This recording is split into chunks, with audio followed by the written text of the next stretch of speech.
Avez-vous découvert sa réelle beauté? Auteur, Dr Naji Ibrahim Arfaj. Première partie. La partie visible de l'iceberg. Ce livre présente quelques exemples de la véritable beauté et grandeur de l'islam.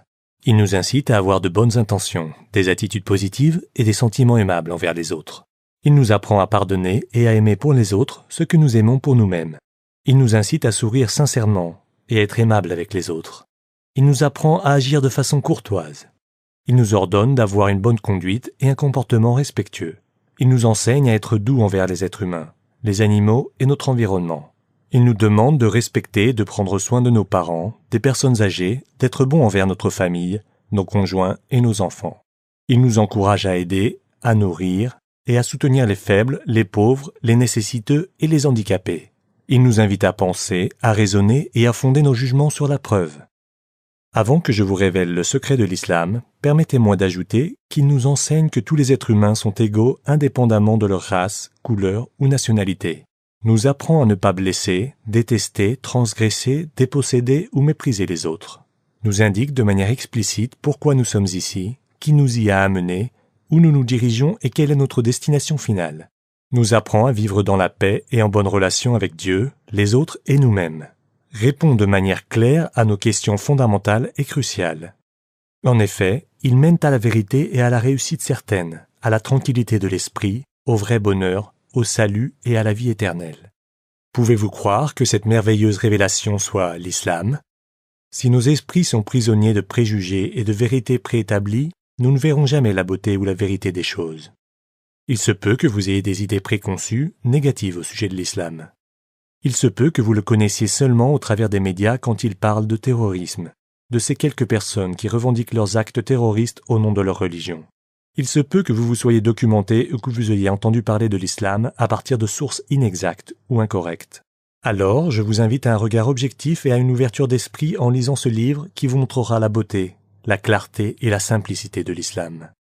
Témoignage de sa grandeur et de sa simplicité, l'islam présente une clarté au sujet de la création de l'univers, clarté au sujet de la création des êtres vivants, clarté au sujet de notre spiritualité, clarté et pureté dans le concept de Dieu, clarté dans le concept du culte, clarté sur le sens de la vie, clarté au sujet de la vie suivante, clarté au sujet de notre dernière destination, paradis ou enfer, clarté au sujet de la voie à suivre pour atteindre le vrai bonheur et la récompense ultime.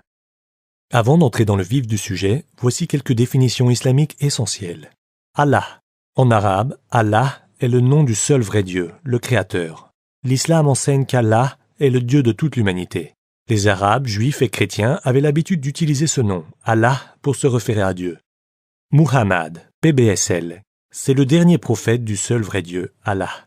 Il a été envoyé à toute l'humanité, paix et bénédiction d'Allah sur lui. Chaque fois que l'on citera son nom, on fera suivre l'abréviation PBSL, qui signifie que la paix et la bénédiction de Dieu soient sur lui. L'islam signifie la soumission à la volonté du vrai Dieu, Allah. Musulman, celui qui se soumet à la volonté de l'unique vrai Dieu, Allah. Le noble Coran est le dernier verbe du vrai Dieu, Allah, révélé au prophète Muhammad, PBSL. Deuxième partie. Réponse aux questions cruciales de l'humanité. L'islam répond aux questions les plus cruciales et les plus importantes de l'humanité, comme « Quelle est la vérité? Qui nous a créés? Qui est notre vrai Dieu? Qui est le dernier prophète de Dieu? Qui devons-nous adorer? Qui sommes-nous? Pourquoi sommes-nous ici? Qu'y a-t-il après la mort? À quoi ressemble la vie suivante? Quelle est notre dernière destination, le paradis ou le feu de l'enfer?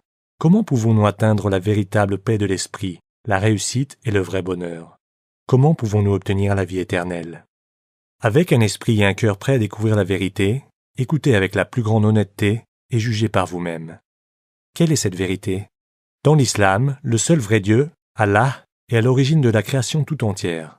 C'est seulement ce grand Dieu, Allah, qui a créé tous les êtres humains et les animaux, la terre et ses montagnes, les océans et les fleuves, les plantes et les forêts, le soleil et la lune, les galaxies et les orbites, les jours et les nuits. Toutes les autres choses dont nous avons ou non la connaissance, que nous avons ou non découvert, sont tous les aspects de sa création infinie. Allah a créé toute la vie sur Terre et l'univers entier, y compris le temps, l'espace, l'énergie et la matière. Allah supporte et contrôle également l'univers et tout ce qu'il contient. Cependant, certains hommes pourraient s'imaginer que leur existence est due au hasard, ou simplement à la nature. En parlant scientifiquement, définissons ce qu'ils entendent par nature. Qu'est-ce que la nature ? Vous serez d'accord avec moi pour considérer que la nature comprend les plantes et les planètes, les orbites et les galaxies, les vallées et les montagnes, les océans et les fleuves, la Terre et le Soleil, la Lune et les étoiles, et encore bien d'autres éléments. Ces éléments se sont-ils créés d'eux-mêmes ou résultent-ils de l'action d'êtres humains ? Le Saint-Coran nous révèle « Ô hommes, adorez votre Seigneur, qui vous a créé et ceux qui vous ont précédés. Ainsi atteindriez-vous à la piété. » 2, 21. Il a créé les cieux et la terre en toute vérité. 39, 5. Et c'est lui qui a créé la nuit et le jour, le soleil et la lune. 21, 33. Souvent, les personnes qui croient à la nature arguent le fait qu'elles ne croient pas en Dieu simplement parce qu'elles ne peuvent pas le voir, le toucher ou conduire une expérience sur lui. Il y a quelques années, mon voisin dans l'Oregon, États-Unis, m'a rendu visite à mon domicile. Nous avons discuté de plusieurs sujets parmi lesquels le concept de Dieu. Mon voisin, un homme très vieux, refusant l'existence de Dieu, a touché ma table en disant « Je crois en cette table puisque je peux la toucher, la ressentir. » Raisonnant avec lui, je lui ai désigné le lampadaire halogène de la pièce et je lui ai demandé « Vous croyez à la puissance de l'électricité ?» Il a répondu « Bien sûr. » J'ai demandé « Pouvez-vous voir la puissance ou l'énergie générant la lumière ?» « Non, a-t-il répondu. » Je lui ai alors posé ces questions. Avez-vous déjà vu, à l'œil nu, l'air que nous respirons ? Avez-vous des sentiments ? Quelles sont leurs couleurs, leurs formes et leur taille ? Qu'est-ce que le sommeil ? Quelle est sa couleur ou sa masse ? Alors, à combien de choses croyons-nous ainsi sans les voir ? Plus tard, dans un hôtel à Oslo, Norvège, j'ai rencontré un jeune couple. Au cours d'une discussion amicale avec l'homme prénommé Chris et son épouse, je demandai à Chris « Alors, quel est le but de la vie ?» Étonné, il a répondu « C'est la première fois que j'entends une telle question. » Il a ajouté « Je pense qu'il n'y a aucun but à ma vie. » Puis a conclu « Je ne crois en aucun Dieu. » J'ai demandé à Chris « Pourquoi ?» Il a répondu « Je ne l'ai pas encore vu. » Commentant sa réponse, je lui ai demandé en souriant « Aimez-vous votre épouse ? Pouvez-vous voir physiquement cet amour ? Quelle est la couleur de cet amour ? Quel est le poids de cet amour ? Quelle fut la réaction de Chris et de son épouse ? Essayez de l'imaginer. Ne pas être ainsi en réelle mesure de voir ou de mesurer cet amour abstrait ne les conduisait-il pas à refuser la réalité et l'existence de cet amour ? Par la même analogie, si nous ne pouvons pas voir Dieu dans cette vie en raison de nos facultés et de nos sens limités qui ne nous permettent pas de comprendre sa grandeur, cela ne doit pas nous inciter à refuser son existence. L'existence de Dieu est évidente et facilement décelable dans un nombre infini de signes et dans les preuves manifestées à travers la création des atomes, des cellules, des tissus, des muscles et de toutes choses créées. Des milliers de prophètes de Dieu et les milliards de leurs fidèles tout au long de l'histoire de l'humanité ont attesté de l'existence de Dieu. Est-il rationnel et logique de négliger le témoignage de toutes ces personnes qui sont autant de preuves pour la science quand les théories scientifiques décrivent seulement l'univers sans se poser la question suivante ? Quoi ou qui a créé l'univers tel qu'il est ? En fait, scientifiquement, les possibilités pour que notre univers ait surgi par chance est quasiment nulle. Pourtant, la chance est la seule hypothèse avancée par les athées pour expliquer l'existence et la nature de l'univers. Ceci étant exposé, considérez s'il vous plaît quelle idée est vraiment la plus logique. La croyance aveugle en un hasard qui régirait tout, ou la croyance en un univers créé et gouverné par Dieu ? Quelques questions sont donc à considérer. L'univers est-il la création d'un créateur intelligent ou a-t-il surgi par hasard ? La science ou la théorie de l'évolution réfute-t-elle l'existence de Dieu ? Telle est la vérité de l'islam.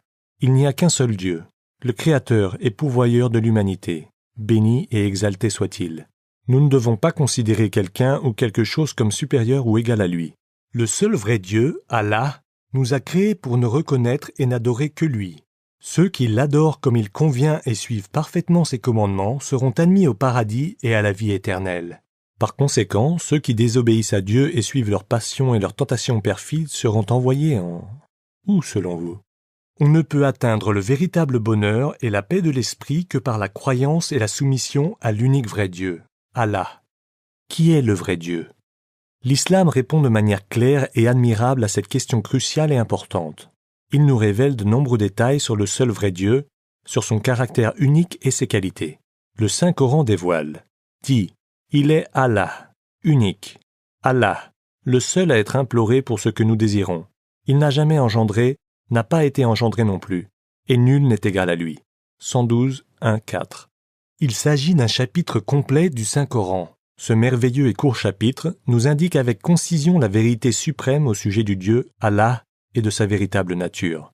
Il répond de manière claire aux questions cruciales et importantes qui déconcertent des millions de gens. Certaines des qualités qui distinguent ce vrai Dieu, Allah, des autres prétendus dieux, sont les suivantes.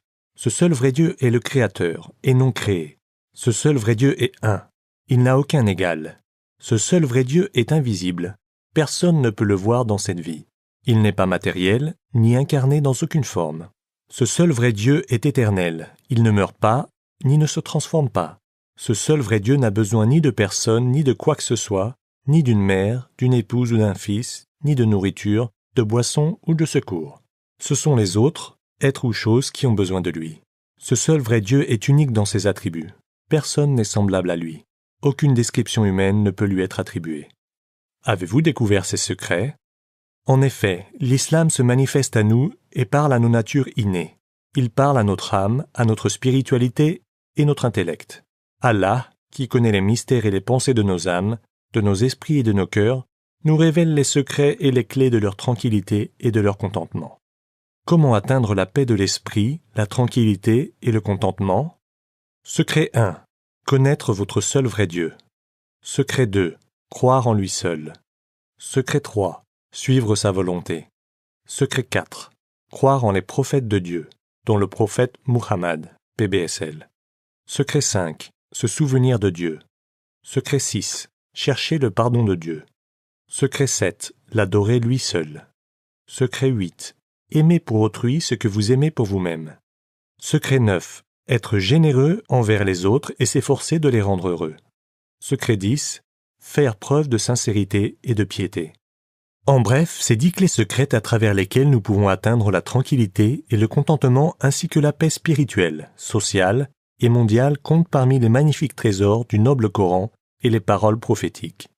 Pour résumer, à travers les deux principales sources authentiques, le Saint-Coran et les paroles prophétiques, l'islam nous enseigne que nous pouvons accéder à la paix de l'esprit, au bonheur et au salut en connaissant le seul vrai Dieu unique, Allah, et en croyant volontairement et de tout cœur en lui seul.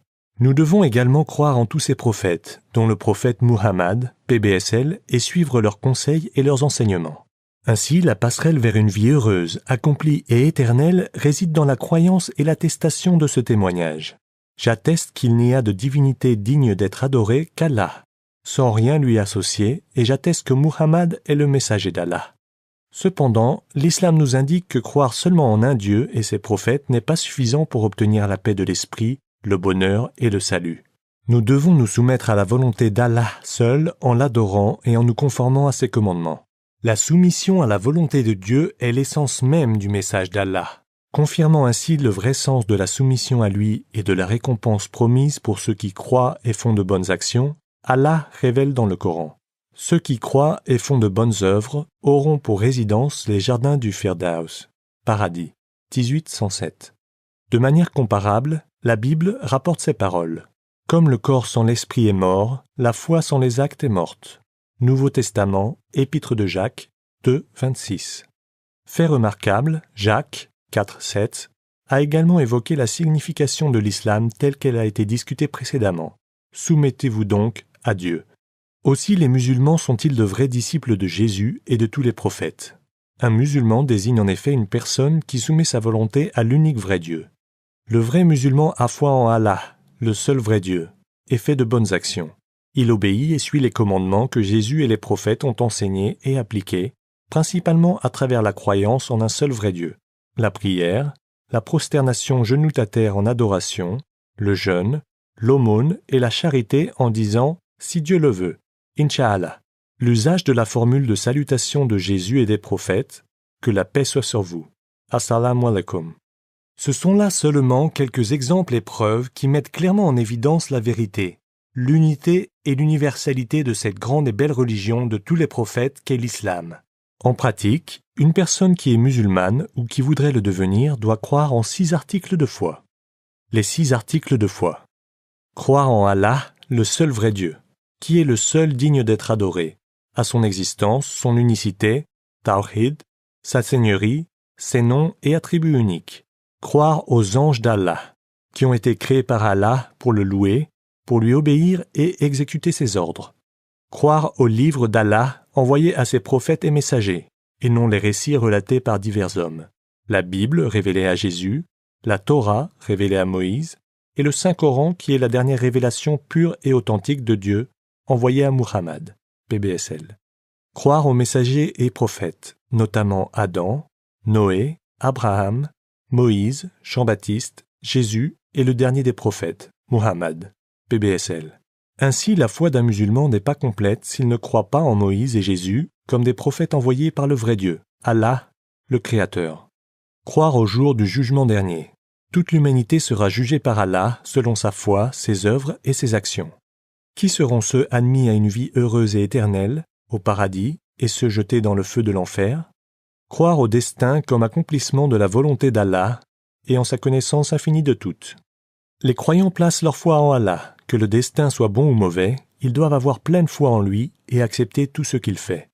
Les musulmans s'efforcent de ne pas désespérer, de ne pas se décourager face aux difficultés qui peuvent les frapper. Ils se tournent vers Allah pour obtenir son aide et sa récompense.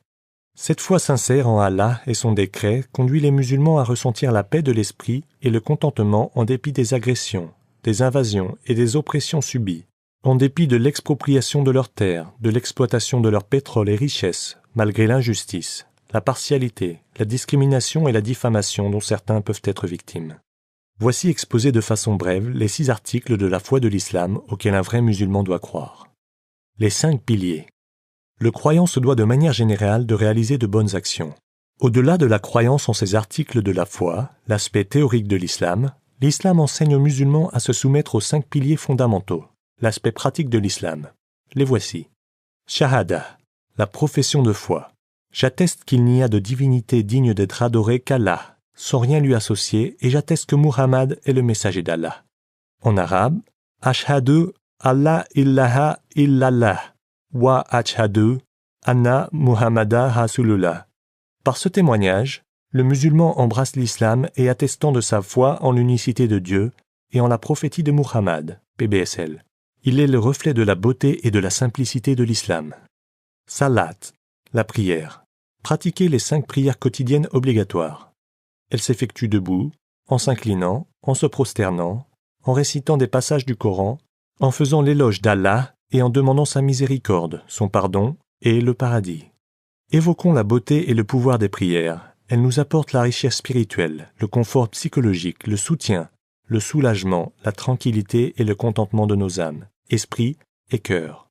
La noblesse de la prière est d'autant plus grande qu'elle a été commandée par Muhammad, PBSL, mais aussi par les précédents prophètes de Dieu tels Adam, Noé, Abraham, Moïse et Jésus, qui se sont eux aussi prosternés devant l'unique vrai Dieu, Allah. Ainsi, les musulmans suivent les traces de ces grands prophètes et messagers de Dieu.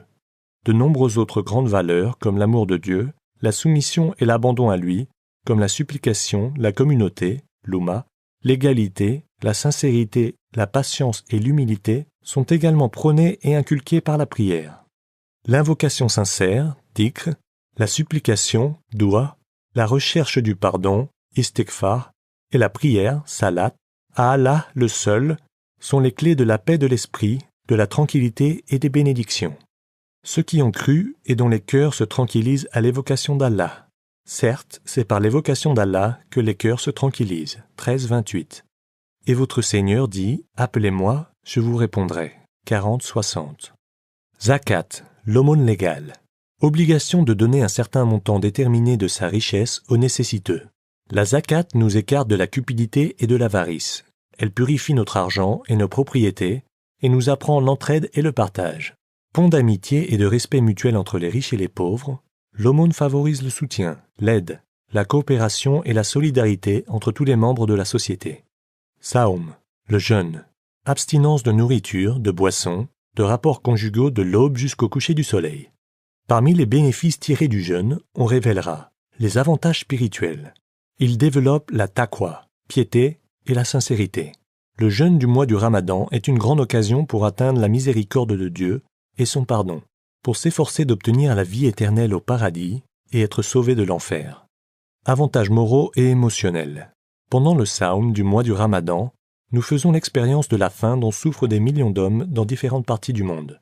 Ce jeûne nous incite à partager, à ressentir, à être humble, généreux et gentil. Avantages éducatifs. Le jeûne nous enseigne de nombreuses leçons. Nous apprenons par exemple à nous détacher des mauvaises habitudes, comme la consommation excessive de nourriture, ou à l'équité. En outre, il discipline notre comportement et nous entraîne à être patients et contenus. Il nous rappelle que les prophètes de Dieu comme Muhammad, PBSL, Moïse et Jésus avaient eux aussi l'habitude de jeûner. Avantages pour la santé. Grâce au jeûne, le corps se débarrasse des toxines et des graisses superflues. Les médecins et les nutritionnistes le recommandent et le qualifient de brûleur. Il est considéré comme un traitement curatif. Le jeûne est un bon remède pour certaines maladies. Voici seulement quelques-uns des avantages et des beautés du jeûne le mois de Ramadan. Hajj, le pèlerinage. Le Hajj est le pèlerinage à la Mecque que tout musulman doit accomplir une fois dans sa vie, à condition qu'il en soit physiquement, mentalement et financièrement capable. Comme les autres piliers et principes de l'islam, les beautés, les leçons et les bénéfices du pèlerinage sont nombreux. Des millions de croyants de différentes couleurs, races et régions du monde répondent à l'appel d'Abraham. Les valeurs et les nobles concepts de l'islam peuvent être mis en pratique durant le Hajj, notamment la soumission et l'obéissance à Allah, la fraternité, l'unité, la patience, le sacrifice, la prière, la charité et le jeûne. Le pèlerinage, Hajj, est la plus grande assemblée religieuse de toute l'histoire de l'humanité. Cette convergence, encore aujourd'hui unique au monde, d'hommes qui servent un seul Dieu et un seul message, a permis à Malcolm X et à de nombreuses autres personnes, quand ils sont allés à la Mecque pour accomplir le Hajj, de mesurer la beauté de la vraie foi, de la fraternité islamique et de l'égalité entre les croyants. Mon pèlerinage a élargi mon champ d'action. Il m'a béni avec une nouvelle perspective. En 2 semaines dans les Terres Saintes, j'ai vu tout ce que je n'avais jamais vu en 39 années ici, en Amérique. J'ai vu toutes les races, toutes les couleurs, du blond aux yeux bleus à l'africain à la peau noire, dans la vraie fraternité, dans l'unité, vivre comme un seul, adorer Allah comme un seul. Malcolm X. 3e partie. La beauté et la pureté du noble Coran. Le Saint-Coran est la constitution révélée par Dieu, Allah, pour réglementer et régir la vie en ce bas monde. Il révèle la connaissance parfaite du Créateur de sa création. Il expose la vérité et invite les hommes à suivre cette voie. Les messages qu'il révèle sur la destinée humaine sont fondamentaux. Le Coran éduque et élève au plus haut niveau spirituel, moral, intellectuel et social les croyants qui s'efforcent de comprendre et d'appliquer ses enseignements. Le Coran est un miracle éternel donné comme preuve de sa prophétie à Muhammad, PBSL, le dernier de ses prophètes. Il est d'une valeur unique et inimitable. Révélé il y a 14 siècles, il reste aujourd'hui intact et inchangé sous sa version arabe initiale. Désireux de partager avec vous quelques beaux versets extraits de cet océan infini de la parole et sagesse de Dieu, il m'apparaît toutefois très difficile de prétendre parvenir à réaliser une sélection compte tenu de l'espace limité de ce livre. Ainsi, pour découvrir les trésors de beauté et de pureté de la parole du seul vrai Dieu, je vous suggère une lecture personnelle du Coran. Il est recommandé de se procurer une copie du Saint-Coran en version originale ou la copie électronique du Coran à partir de sites web islamiques fiables, notamment www.sultan.org. Extrait de versets coraniques. Tous les versets coraniques sont les mots de Dieu. Lisons et apprécions quelques textes magnifiques du noble Coran qui nous éclairent sur certains concepts islamiques essentiels. Le pardon et le salut. Dis, ô mes serviteurs, qui avez commis des excès à votre propre détriment, ne désespérez pas de la miséricorde d'Allah, car Allah pardonne tous les péchés. Oui, c'est lui le pardonneur, le très miséricordieux. 39-53. Oui, Dieu pardonne tous les péchés quand nous allons de nouveau sincèrement vers lui. Quand une âme se repent et revient à Allah, elle retourne vers son serviteur dans l'acceptation et le pardon. Quelle aubaine! Allah aime ceux qui se repentent et il aime ceux qui se purifient. 2-222. Dieu, dans l'islam, est source de paix, de miséricorde et de pardon, et non source de haine, de transgression ou de terrorisme. Dans l'islam, pour obtenir le salut et la vie éternelle, il suffit de retourner à Allah, de croire en lui seul et de faire de bonnes actions. Nul besoin de crucifier ou de tuer un innocent pour expier les péchés commis par autrui. L'islam ordonne également à ses disciples, les musulmans, de pardonner aux autres. Ces magnifiques concepts de salut et de pardon en islam témoignent d'une religion de miséricorde et de clémence. La justice. Ô les croyants, soyez stricts dans vos devoirs envers Allah et soyez des témoins équitables, et que la haine pour un peuple ne vous incite pas à être injuste.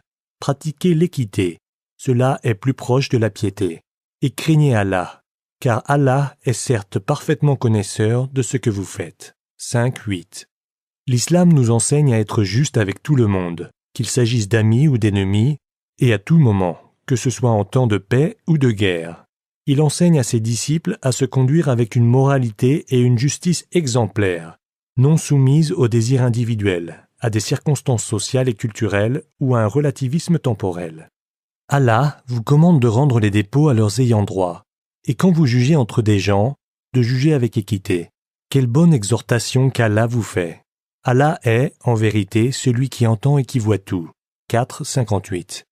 En tant que manifestation tangible de sa beauté, de valeurs éternelles, de miséricorde et de justice, le Coran nous enjoint de préserver les grands buts de la législation islamique, ceux qui sont nommés les 5 nécessités. Les 5 nécessités. L'homme ne peut se passer de la protection de ces 5 nécessités s'il veut avoir une vie digne. 1. La religion. 2. L'âme. 3. L'esprit. 4. L'honneur. 5. Les biens. La propriété humaine. L'islam impose de gagner sa vie. Ainsi, on peut lire dans le Saint-Coran que quiconque tue une âme innocente, c'est comme s'il avait tué tous les hommes, et quiconque lui fait don de la vie, c'est comme s'il faisait don de la vie à tous les hommes. 5.32. La liberté et la protection de la foi. Le Saint-Coran dit « Il n'y a aucune contrainte dans la religion ». 2.256. L'islam reconnaît le libre choix de l'individu et sa liberté de conscience. Il n'oblige personne à embrasser sa foi par la force. C'est la véritable beauté, justice, bonté et tolérance de l'islam envers les non-musulmans. Le croyant se doit d'être objectif et équitable lorsqu'il s'agit de juger les autres. Allah nous dit dans le Saint-Coran « Et que la haine pour un peuple ne vous incite pas à être injuste. Pratiquez l'équité. Cela est plus proche de la piété. » 5.8. Je m'interroge face au comportement injuste de certains. Dirigeants, politiciens, religieux, auteurs, historiens, gens des médias, qui accusent l'islam et les musulmans de terrorisme. Face à ceux qui prétendent que l'islam s'est répandu par la force et l'épée. Face aux esprits malades et irrespectueux qui dépeignent Allah, le seul vrai Dieu, et son dernier prophète, Muhammad, PBSL, à travers les plus ignobles termes et images. Est-ce cela que l'on qualifie de liberté d'expression ? N'y a-t-il pas 2 poids 2 mesures quand il s'agit de l'islam, et des musulmans et des autres religions ? Pourquoi les expressions chrétiens terroristes ou juifs terroristes ne sont-elles jamais ainsi entendues ? N'y a-t-il aucun acte terroriste commis par les personnes de ces confessions ? N'importe qui peut-il insulter, maudire, mépriser les musulmans et leur foi, et les accuser d'être tous des terroristes ? Est-ce de cette façon que la civilisation, la démocratie et la liberté sont enseignées aux jeunes générations dans les écoles, les collèges et dans la société en général ? Des millions d'hommes et de femmes honnêtes, justes, sincères et ouverts d'esprit ont-ils amené à embrasser l'islam par la contrainte et par l'épée ? Ainsi, selon de récents rapports américains et occidentaux, la foi en l'islam a connu la croissance la plus rapide au monde. Alors, pourquoi l'islam ? De nombreux livres, articles et sites web réfléchissent au pourquoi et au comment de ses frères et sœurs convertis à l'islam. Sur ce sujet, je recommanderais de consulter notamment Islam Our Choice, Portraits of Modern American Muslim Women, de Deborah L. Dirks et Stephanie Parlov. Commande possible sur Internet. Égalité. Ô hommes, nous vous avons créés d'un mâle et d'une femelle, et nous avons fait de vous des nations et des tribus, pour que vous vous entreconnaissiez. Le plus noble d'entre vous, auprès d'Allah, est le plus pieux. Allah est certes omniscient et grand connaisseur. 49.13. Les différents messages que renferme le dernier sermon du prophète Muhammad, PBSL, concernent certains des droits les plus importants de Dieu sur l'humanité, et des hommes les uns sur les autres. Ô gens, votre Dieu est unique, et votre Père est unique. Vous êtes tous d'Adam est d'argile. Un arabe n'est pas supérieur à un non-arabe, et un non-arabe n'est pas supérieur à un arabe. Un blanc n'est pas supérieur à un noir, ni un noir supérieur à un blanc. Vous êtes tous égaux. Personne n'a de supériorité sur les autres, sauf par la piété et la bonne action. L'islam prône ce concept merveilleux d'égalité et lutte contre le racisme et les divisions. Il nous enseigne à ne pas haïr ou rabaisser les autres en fonction de leur race, de leur couleur de peau ou de leur nationalité. L'islam offre une solution aux conflits actuels et aux discriminations raciales dont le monde entier est la scène et le témoin. Dans l'islam, les hommes noirs et les hommes blancs sont frères et sœurs et appartiennent à la même espèce humaine. Ils sont tous issus du même père, Adam, qui est né de la poussière. Ainsi, nous sommes tous créés à partir de la terre et nous y retournerons tous en redevenant poussière. Cette leçon importante adressée lors de son pèlerinage d'adieu par le prophète Mohammed, PBSL, à 140 000 compagnons, fut notamment celle retenue par Malcolm X lors de l'accomplissement de son Hajj, pèlerinage à la Mecque. Pourquoi certains éprouvent-ils donc alors le besoin de se comporter avec hauteur ou arrogance déplacée envers les autres? L'universalité et l'unité du message d'Allah. Dites, nous croyons en Allah et en ce qu'on nous a révélé, en ce qu'on a fait descendre vers Abraham et Ismaël, et Isaac et Jacob et les tribus, et en ce qui a été donné à Moïse et à Jésus, et en ce qui a été donné aux prophètes, venant de leur Seigneur. Nous ne faisons aucune distinction entre eux, et à lui nous sommes soumis. 2, 136. Les musulmans croient en tous les prophètes de Dieu. Adam, Noé, Abraham, Ismaël, Isaac, Jacob, Moïse, Jésus et Muhammad, PBSL. Paix et bénédiction d'Allah sur eux tous. Le prophète Muhammad, PBSL, a dit « De tous les prophètes, le plus proche de moi est Jésus, fils de Marie. Il n'y a entre lui et moi aucun autre prophète. Les prophètes sont frères. Leurs mères sont différentes, mais leur religion est une. » Quelle est donc cette universelle et unique religion des prophètes de Dieu? D'autres beaux versets à méditer. La beauté, la douceur et la pureté du noble Coran sont infinies. Mais permettez-moi de citer quelques versets coraniques, sans commentaire ni explication. Je vous laisse libre de les écouter et d'y réfléchir. Essayez de déceler par vous-même les trésors du dernier des testaments, le Coran. Allah est son messager. Allah a été véridique en la vision par laquelle il annonça à son messager en toute vérité. 48, 27. Muhammad n'a jamais été le père de l'un de vos hommes, mais le messager d'Allah est le dernier des prophètes. Allah est omniscient. 33, 40. Tranquillité et paradis. C'est lui qui a fait descendre la quiétude dans les cœurs des croyants afin qu'ils ajoutent une foi à leur foi. À Allah appartiennent les armées des cieux et de la terre. Et Allah est omniscient et sage, afin qu'il fasse entrer les croyants et les croyantes dans les jardins sous lesquels coulent les ruisseaux où ils demeureront éternellement, et afin de leur effacer leurs méfaits. Cela est auprès d'Allah un énorme succès. 48, 4, 5. Ô toi, âme apaisée, retourne vers ton Seigneur, satisfaite et agréée. Entre donc parmi mes serviteurs, et entre dans mon paradis. 89, 27, 30. Les hommes et femmes en islam. Les musulmans et musulmanes, croyants et croyantes, obéissants et obéissantes, loyaux et loyales, endurants et endurantes, craignants et craignantes, donneurs et donneuses d'aumônes, jeûneurs et jeûneuses, gardiens de leur chasteté et gardiennes, invocateurs souvent d'Allah et invocatrices, Allah a préparé pour eux un pardon et une énorme récompense. 33, 35. Et quiconque, homme ou femme, fait de bonnes œuvres tout en étant croyant, les voilà ceux qui entreront au paradis.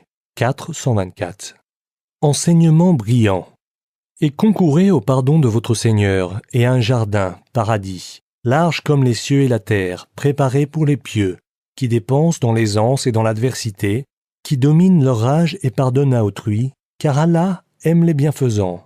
Et pour ceux qui, s'ils ont commis quelque turpitude, ont causé quelque préjudice à leurs propres âmes, en désobéissant à Allah, se souviennent d'Allah et demandent pardon pour leurs péchés.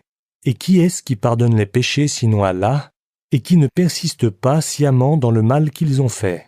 Ceux-là ont pour récompense le pardon de leur Seigneur, ainsi que les jardins sous lesquels coulent les ruisseaux, pour y demeurer éternellement. Comme est beau le salaire de ceux qui font le bien. 3, 133, 136. La bonté. Faire le bien envers les pères, les mères, les proches parents, les orphelins et les nécessiteux, Avoir de bonnes paroles avec les gens. 2, 83. Évocation et apaisement. Ceux qui ont cru et dont le cœur se tranquillise à l'évocation d'Allah, certes, c'est par l'évocation d'Allah que les cœurs se tranquillisent. 13, 28. Considérez donc, en conclusion de ces modestes pages, combien les vérités et les merveilles du noble Coran sont illimitées. Plus nous le lisons, plus nous faisons de découvertes et plus nous avons le sentiment de le lire pour la première fois. De nombreux autres domaines d'intérêt tels que la linguistique, la science ou la nature miraculeuse du Coran mériteraient d'être traités, mais nécessiteraient un ouvrage supplémentaire. 4e partie. Faisons une pause pour lire cette belle contribution. La religion d'Adam et d'Ève, par Linda Bartow, USA. Une des beautés de l'islam est la découverte que Dieu n'a pas créé l'humanité comme des êtres spirituels, et ensuite les laisse à l'abandon pour comprendre par nous-mêmes la valeur et le but de notre moi spirituel. Il nous a dotés d'un esprit critique qui s'interroge et recherche la vérité. Il a donné à chacun une source inépuisable de réponses, aussi longtemps qu'il ou elle continue à y boire. À travers le prisme de la perfection de Dieu, sa lumière dessine un arc-en-ciel de miséricorde. Grâce, justice et nos âmes sont colorées avec la foi parfaite que Dieu a créée pour nous. Dieu a créé le monde et tout ce qu'il contient pour le bien-être de l'humanité. Il est donc tout à fait logique que sa création comprenne une religion vraie et parfaite. Quelle est la religion que Dieu a ordonnée à Adam et Ève? Selon le Coran, la religion choisie pour nous est tout simplement la soumission totale à Dieu, qui, en arabe, est appelée Islam. Le Coran la décrit comme la religion d'Abraham, qui fut appelé l'ami de Dieu, qui s'était lui-même soumis à Dieu. D'un point de vue islamique, chaque personne est née avec une âme soumise à Dieu, mais il ou elle est libre de faire des choix qui respectent ou se détournent de la juste vie à laquelle il ou elle a été créé. À un certain moment de sa vie, chaque personne doit prendre une décision personnelle, que ce soit de maintenir le cap de la soumission à Dieu ou de se livrer à un mode de vie corrompu, égocentrique, matérialiste et à la satisfaction blasphématoire. Bien sûr, beaucoup de gens sont écartés du véritable ou bon chemin par la faute de parents incrédules, suite à des circonstances tragiques ou manque de spiritualité. D'un point de vue islamique, seul Dieu est celui qui juge selon la compréhension de chacun et leurs aptitudes innées. Dans tous les cas, on peut être sûr que ces décisions, le jour du jugement, seront justes. Quand une personne se soumet de son être tout entier à Dieu, tous les aspects de son être, l'esprit, le corps et l'âme, doivent se soumettre à Dieu. Garder son âme immaculée à travers la prière et l'adoration est d'une importance vitale, mais il est également important d'exposer l'esprit à une connaissance complète et engager le corps dans un mode de vie sain. L'islam offre la possibilité de découvrir votre être tel qu'il a été créé pour être. En devenant un musulman, vous devenez votre véritable soi. Vous redémarrez et foulerez une nouvelle vie en laissant de côté tous vos bagages derrière vous. Les vérités dynamiques de l'islam peuvent amplifier et clarifier les vérités de toutes les religions, tout en aidant les croyants à discerner et rejeter le mensonge. L'embrassement de l'islam est universel. Linda Bartow est une auteure, poète et artiste américain. 5e partie. La vérité au sujet du dernier prophète. Muhammad, PBSL, fils d'Abdullah, est né à la Mecque vers l'an 570 après Jésus-Christ. Il était connu par son peuple comme Al-Amin, le digne de confiance. Quand Muhammad, PBSL, a atteint l'âge de 40 ans, l'ange Gabriel est venu à lui avec la révélation. Muhammad, PBSL, a d'abord reçu l'ordre de transmettre le message divin à sa proche famille, notamment à son épouse Khadija. Puis, il lui a été révélé qu'il devait transmettre l'islam à l'humanité tout entière. Durant les années qui suivirent, le prophète a consacré sa vie à témoigner du message d'Allah auprès des autres hommes. Muhammad, PBSL, demeure un modèle incomparable et parfait pour l'humanité. En l'an 632, le prophète Muhammad, PBSL, quitte ce monde. Il est alors âgé de 63 ans. Le prophète Muhammad, PBSL, est appelé le sceau des prophètes. Il est le dernier prophète à avoir été choisi par Dieu pour confirmer les précédents messages envoyés, y compris l'évangile originel de Jésus. Le Saint-Coran témoigne que Muhammad n'a jamais été le père de l'un de vos hommes, mais le messager d'Allah est le dernier des prophètes. 33-40. Confirmant le lien entre lui et Jésus, le prophète Muhammad, PBSL, dit « Si un homme croit en Jésus et croit en moi, il recevra une double récompense. » D'autre part, le prophète Muhammad, PBSL, a dit De tous, je suis le plus proche du fils de Marie, Jésus. Tous les prophètes sont frères, et il n'y a eu aucun prophète en lui et moi. » Ces citations nous montrent comment Muhammad, PBSL, a honoré Jésus. L'islam a par ailleurs été annoncé par Jésus dans la Bible. Je présenterai cette prophétie ultérieurement. La grande personnalité du prophète Muhammad, PBSL. Muhammad, PBSL, a été considéré tout au long de l'histoire, depuis son enfance, de la révélation de l'islam jusqu'à sa mort, comme une grande personnalité par son caractère unique et sa moralité sans faille, reconnu unanimement par les gens honnêtes. Il était compatissant, honnête, sincère, gentil et humble. Chaque détail de sa vie privée et de ses déclarations publiques ont été exactement et authentiquement retranscrits et fidèlement conservés jusqu'à nos jours. Il était un prophète, un messager, un enseignant religieux, un réformateur social, un guide moral, un leader, un homme d'État, un ami fidèle, un compagnon merveilleux, un époux dévoué, un père aimant. Beaucoup d'ouvrages ont été consacrés à cet homme exemplaire. Ramakrishna Rao, professeur indien de philosophie, a écrit un texte sur le dernier des prophètes, Muhammad, le prophète de l'islam, qu'il qualifie de modèle parfait pour la vie humaine. Ramakrishna Rao note « Il est difficile d'entrer dans la vérité tout entière de la personnalité de Muhammad. Voilà un aperçu que je peux décrire. Une succession spectaculaire de scènes pittoresques. Il est Muhammad le prophète. Il est Muhammad le guerrier. Muhammad l'homme d'affaires. Muhammad l'homme d'État. Muhammad l'orateur. Muhammad le réformateur. Muhammad le refuge des orphelins. Muhammad le protecteur des esclaves. Muhammad l'émancipateur de la femme. Muhammad le juge. Muhammad le saint. Il est tous ces rôles à la fois. Dans toutes ses activités humaines, il est aussi bien un héros.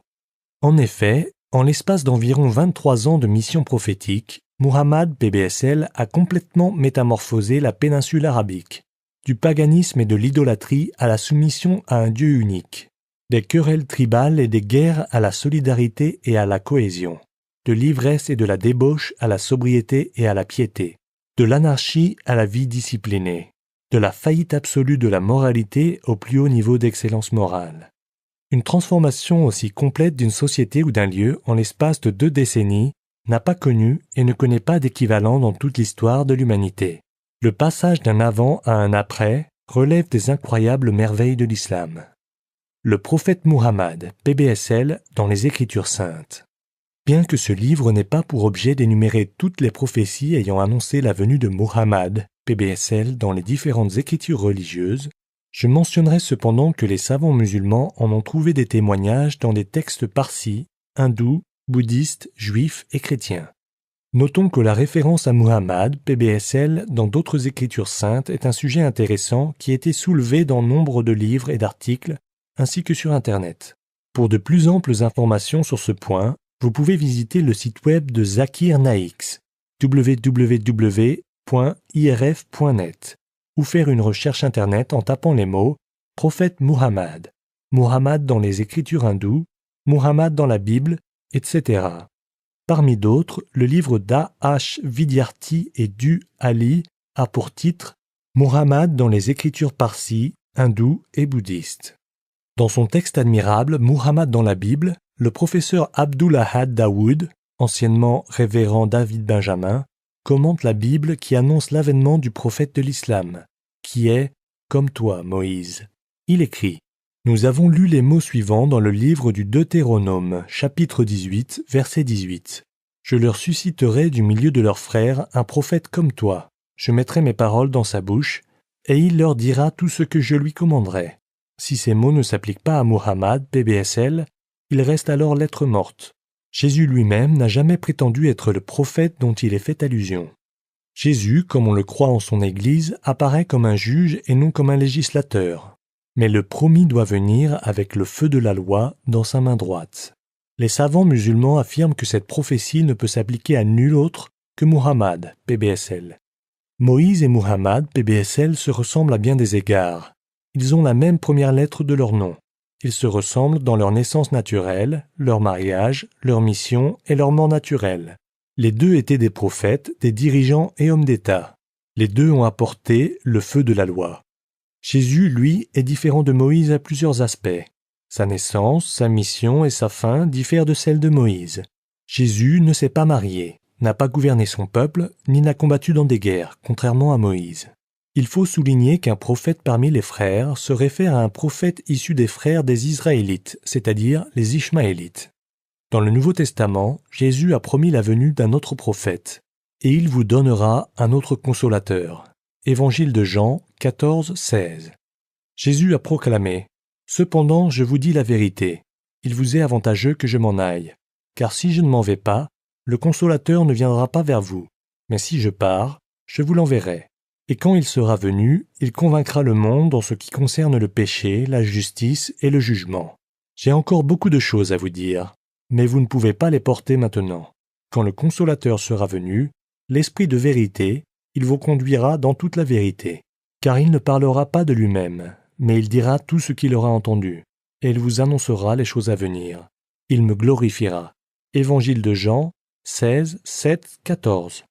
Alors, qui est cet autre consolateur annoncé par Jésus pour venir après lui? Les savants musulmans déclarent que ce ne peut être que Muhammad, PPSL, sachant qu'il correspond à la prophétie de Jésus sur de nombreux points. En voici quelques-uns. Muhammad, PBSL, est venu pour mettre en garde les hommes contre le péché et leur ordonner la justice. Il était un chef et un juge avec une loi dans sa main droite.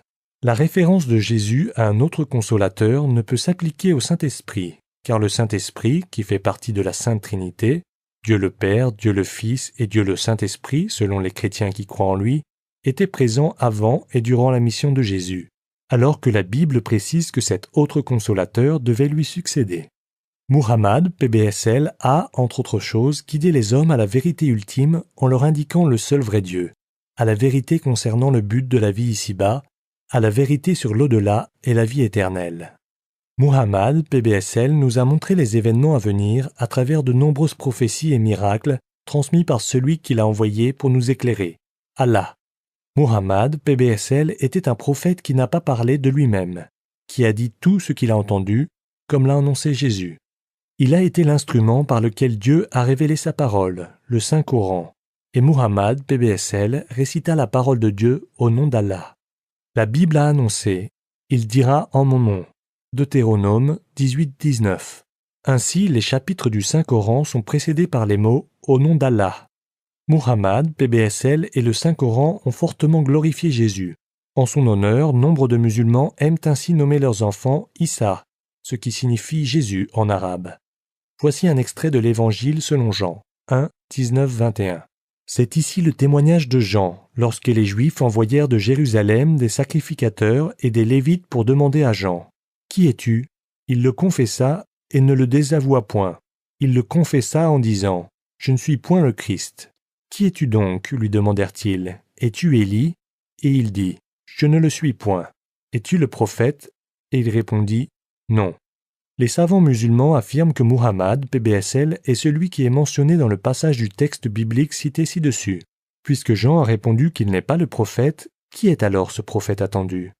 Il est clair que le prophète ne s'applique ni à Jean-Baptiste, ni à Jésus-Christ. Par conséquent, une personne sage, honnête et en quête de vérité devrait objectivement se demander « Qui est ce prophète ?» Qui est le vrai prophète venu après Jean et Jésus pour transmettre leur message originel sur le seul vrai Dieu? C'est Muhammad, PBSL. Ce qui a été dit au sujet du prophète Muhammad, PBSL. De nombreux textes ont été consacrés au prophète Muhammad, PBSL. Voici quelques citations de personnalités célèbres. Lamartine, poète, romancier, dramaturge et homme politique français, a écrit « Si la grandeur de l'objectif, l'infime quantité de moyens et des résultats extraordinaires sont les trois talents qui définissent le talent humain, qui peut oser comparer n'importe quel grand homme de l'histoire moderne avec Muhammad ?» Lamartine ajoute « En ce qui concerne les normes par lesquelles la grandeur humaine peut être mesurée, on peut se demander « Est-il un homme plus grand que lui ?» Histoire de la Turquie, Paris 1854, volume 2. Michael H. Hart, astrophysicien et essayiste américain. Dans son livre « Top 100 », classement des 100 personnes les plus influentes dans l'histoire, a déclaré « Mon choix de Muhammad pour conduire la liste des personnes les plus influentes du monde peut surprendre certains lecteurs et peut-être mis en doute par d'autres. mais il était le seul homme dans l'histoire qui a été couronné de succès tant sur le plan religieux et laïque.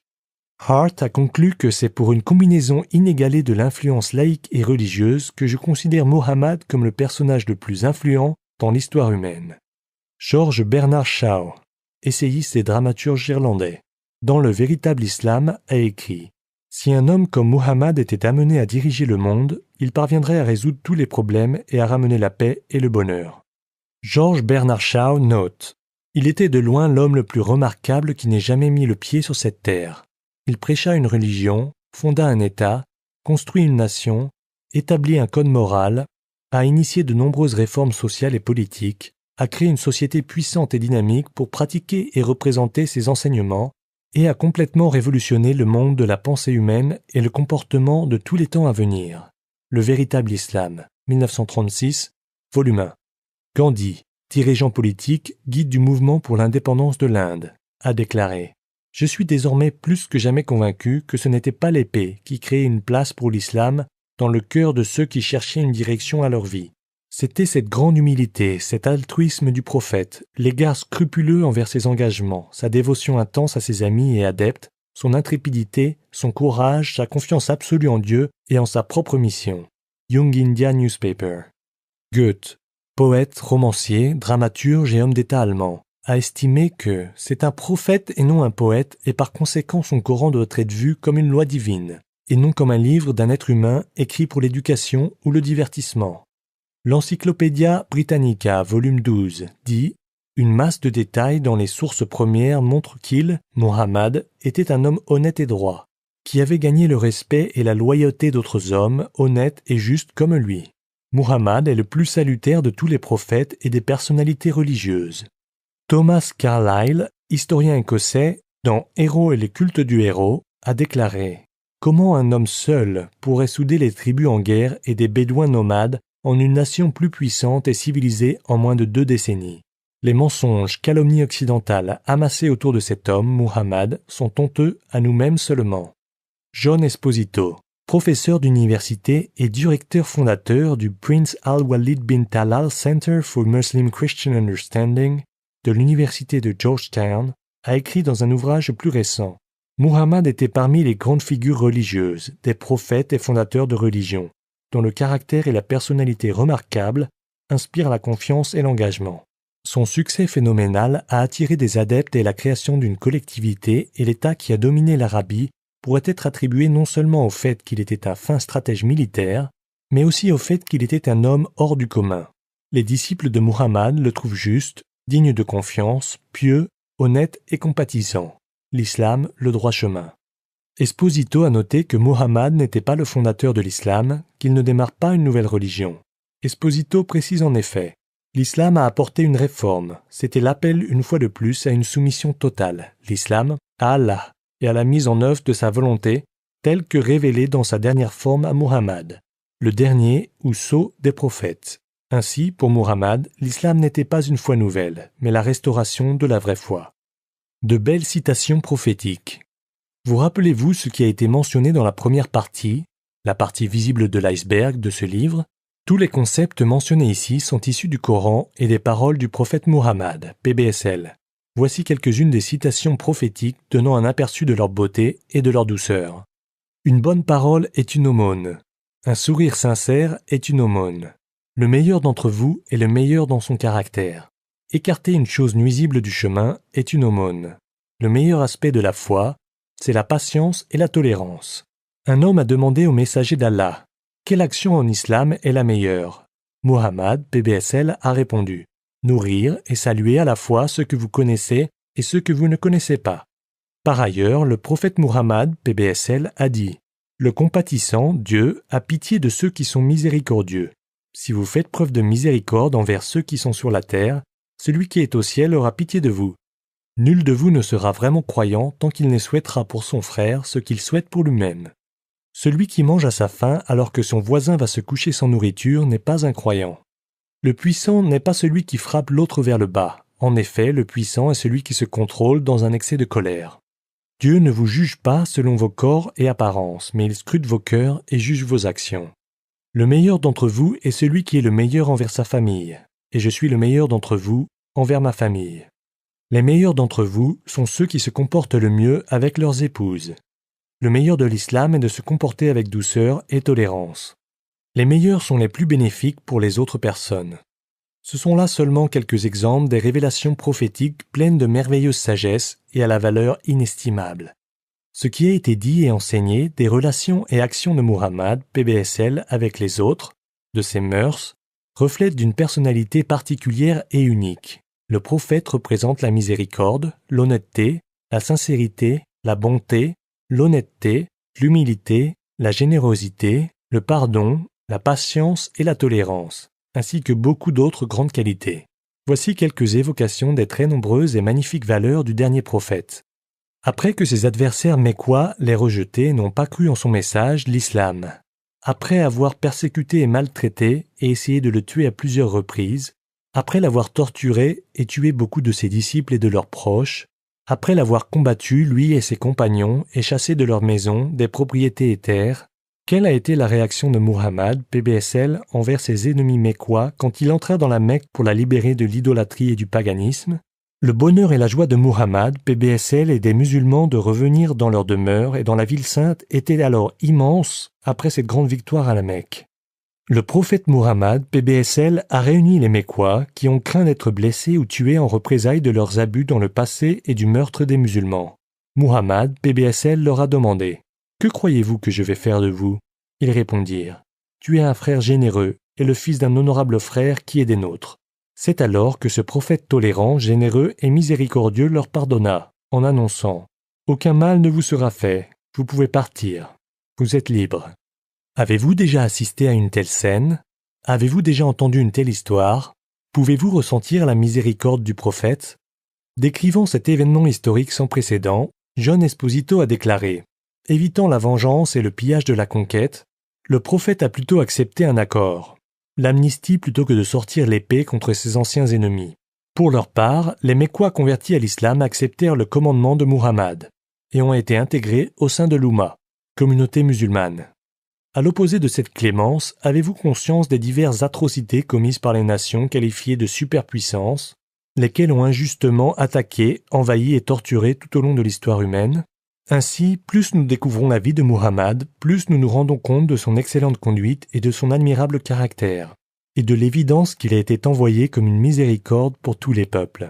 5 Coran 21-107. Le prophète Muhammad, PBSL, a dit « J'ai été envoyé pour parfaire les nobles traits de caractère. » Au sujet de Muhammad, PBSL, le Saint-Coran dit « Et tu es certes d'une moralité éminente. » 68-4. Sixième partie. Les beaux noms et attributs de Dieu. Ce ne sont ci-dessous que quelques-unes des qualités et attributs d'Allah. Allah, le nom du seul vrai Dieu. Ar-Rahman, le tout miséricordieux. Ar-Rahim, le très miséricordieux. Al-Malik, le souverain, le Seigneur. Al-Qudus, le saint. As-Salam, la paix. Al-Hakam, le juge. Al-Alim, l'omniscient. Al-Bazir, le voyant, celui qui voit toutes choses. As-Sami, l'audient. Al-Adl, le juste. Al-Adim, l'immense, l'éminent. Al-Ghafour, le pardonneur. Ali, le Très-Haut, le sublime. Les qualités absolues de la beauté et de la perfection appartiennent à Allah, le seul vrai Dieu. En effet, Allah aime la beauté. Hadith. Septième partie. Conclusion. L'islam est la vraie religion d'Adam et Ève et de leurs enfants, jusqu'à la fin de ce monde. Elle est simple, logique, claire, pratique et complète. La beauté de l'islam est infinie puisqu'elle provient de l'infini, le Créateur.